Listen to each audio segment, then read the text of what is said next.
apologizing for the wimpy bell ring, I say namaste. As so often happens, I was going to talk about one thing, and then things happened. And I still think there's a connection, or at least I'm going to try and force one, to be quite honest. I was initially going to talk about, because of this whole Great Commandment thing, that in reality, the two commandments truly are one.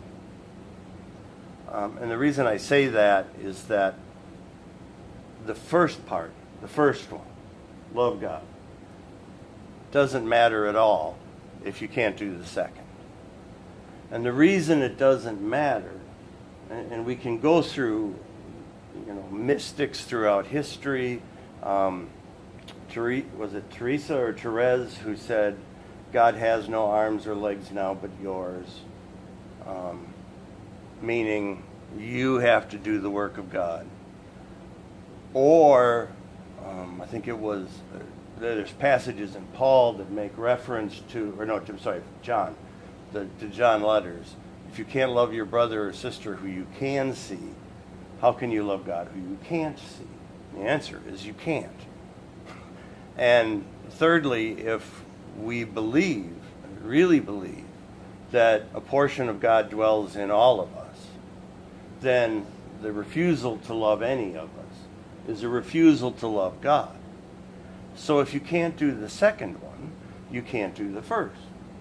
Now I want to hasten to say, I don't have to like you to love you. I don't have to want to, right over there. I don't have to want to move in with you, have you occupy a room in my house, and comment on my life in order to love you. What I have to be able to do, quite simply, is want what's best for you. I don't have to deliver what's best for you, but I do have to not stand in the way of what's best for you being delivered. And it's really quite simple, and we really make it quite complex. And one of the ways we make it complex, we progressive types, is that we forget the famous saying of St. John of Mellencamp, who said, you've got to stand for something, or you're going to fall for anything. And so the question becomes, how do we manage to be inclusive? How do we manage to be welcoming? And let's be honest, we have a case study in this community of that. And yet, not fall for anything. And I was convicted of this, to use a word that I normally wouldn't use outside of the courtroom. I've been listening to some Richard Rohr. A new Richard Rohr tape came out. It's not a tape anymore, I know that, but it was a men's retreat he did. Couldn't even tell you what it's called. But he was talking about wisdom and elders and how an elder has to be willing to say, this is wrong, or this is right. And that brings me to the synagogue, Tree of Life in Pittsburgh. You see, we can't, I don't believe, stand by when people say stupid, racist crap and not say, I call it the John McCain line. His finest hour may have been when that woman stood up in the 2012 2008 election cycle and said Barack Obama wasn't even born in the United States. And he said, much to the detriment of his campaign, no ma'am, that's not right. We have to be willing to say, no ma'am, no sir, that's not right. And I'm here to say, there is no legitimate reason to own an AR-15. or an AK-47 or a high-capacity magazine for a handgun. My military career was short and undistinguished, but I can tell you, I can shoot up a room with a gun that holds 8 bullets in the clip just as well as I can 15. And what's more, I can tell you that's the only reason I need a high capacity, is to shoot up a room. That's the only reason I need an assault rifle. Because if you are hunting with an assault rifle, I have to tell you that's immoral. That's not hunting. I would argue, and many would disagree, that if you're hunting with any kind of a gun, it's immoral and it's not hunting. Get out your bow, get out your spear, and even that's a little shady, but I'll give you that because, let's face it, we can't run all that fast. And as long as you're hunting to eat what you're hunting, I have no argument with it. And if you're not hunting, endangered species in Africa and all that nonsense. But the AR-15, it's immoral. It's immoral to have a weapon that can only be used to kill other people. And all of this nonsense about Second Amendment, yada, yada, yada, the answer is no, ma'am. No, ma'am, that's not right. That's not the issue. And even as progressives and universalists and inclusivists and whatever else we want to call ourselves, or not call ourselves, we can welcome someone in and say, we are happy to have you here. We're glad to know you.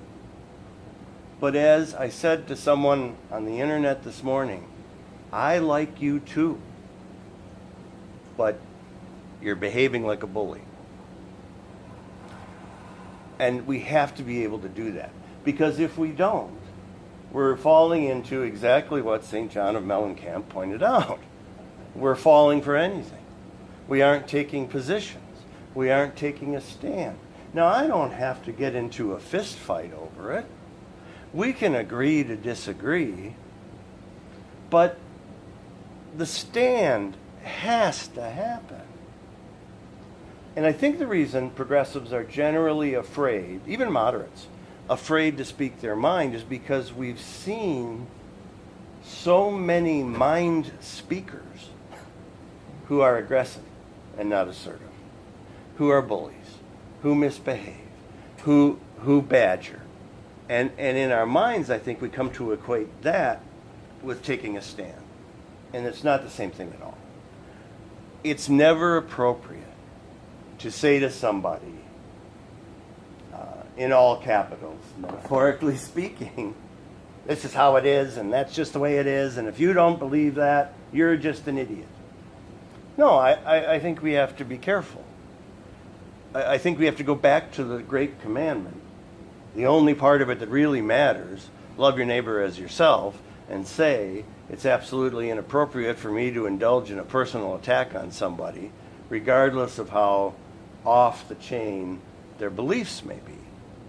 And it's best to be able to separate person from behavior and not say you're a bully, but your behavior is that of a bully. And then somehow I got on a thing this morning when I got here about prayer. And I'm sure I put my litany somewhere. It's from the litany. And I think this is another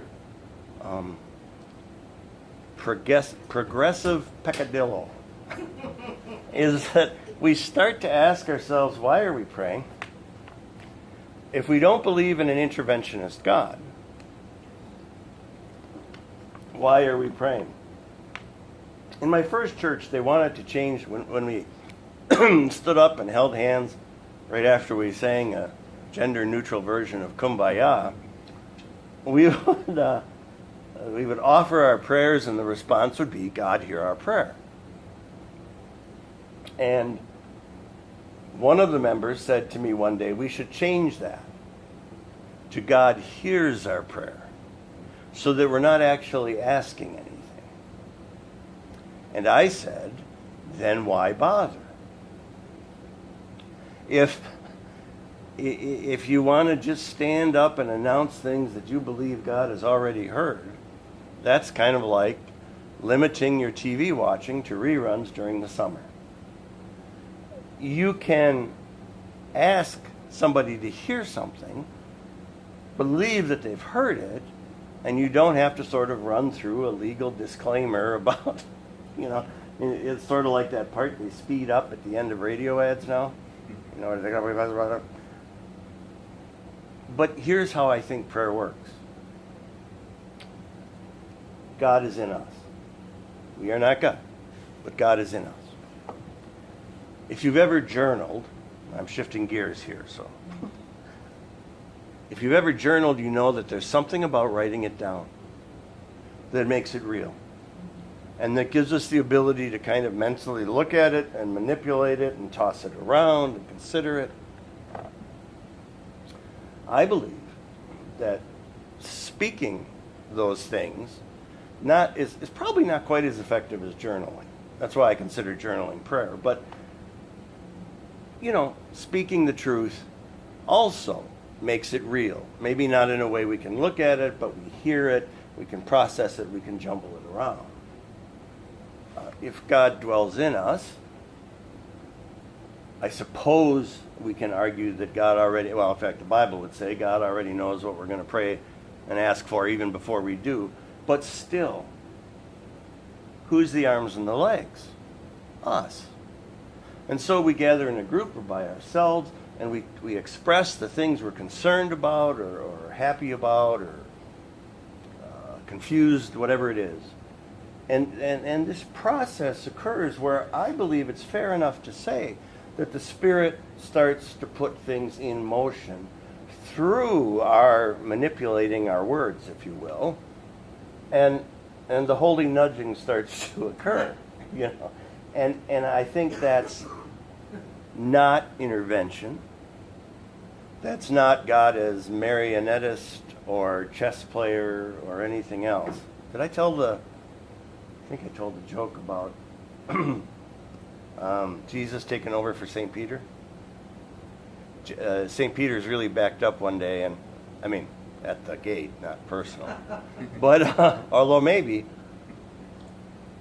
because he has to go to the restroom. And he sees Jesus coming by, and he says, "Hey, Jesus, can you cover for me here for 5 minutes? I really need to get some water and go to the restroom." Which tells you that in heaven, you still need to go to the restroom. Anyway, he goes off, Jesus takes over, an old man steps up to Jesus. He says, "I haven't seen my son. I can't find him. He has holes in his hands and in his feet." Jesus says, "Dad?" The old man says, "Pinocchio?" So God is not, the marionettist making things move. But words have power. Words on paper, words spoken. Words make abstract things real and manageable, and I don't know if this is even a word, manipulatable. And so I think in that lies a great deal of the power of prayer. And whether it's a litany or a spontaneous prayer said in any context or any form at all, I think it's tough sledding to try and say that it doesn't work, that it doesn't have an impact. That I think it's also tough sledding to say there's a guaranteed outcome, but I think there's a difference. And I think when we gather, particularly after tragedy, and have prayer services and vigils, and it's all really good. It's all really important. But I also think if the truth is, if it ends there, if it never goes beyond that, what you have is what killed the charismatic movement. They were all so busy praying and hopping around, at least within mainline denominations. And they got locked into the prayer meeting. It all went inside. And they never got to the point where they went out. and became God's arms and legs. And I think unless we do that, we have to really ask ourselves why we're bothering. If my guru Neem Karoli Baba is right, it's all one. You cannot hate another person and love God. You cannot make distinctions which are artificial based on the amount of melanin in somebody's skin and say, well, that's a different race. No, it's all one. And when you do what you do to the people you think are lesser, you do it to God. Which is doing it to yourself. It's that karmic cycle.